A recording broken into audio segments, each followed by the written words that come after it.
Well, in my talk, I discussed different ways that people think. There's some people like me that think in photorealistic pictures. There's people that think more in patterns, much more mathematical. And there's people that are word thinkers.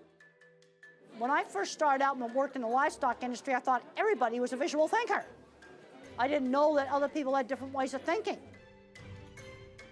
And when you understand how different kinds of minds think, you can see how they can work together as teams. But the first step is understanding how they think.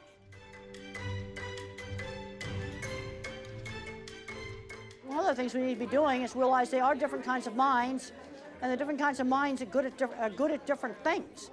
And when you learn that different people think differently, you can figure out how these skills can complement each other. You gotta have the whole team. The whole team is important, and I can't emphasize that enough. And what I want to do is I want to see these students that are different get out and succeed.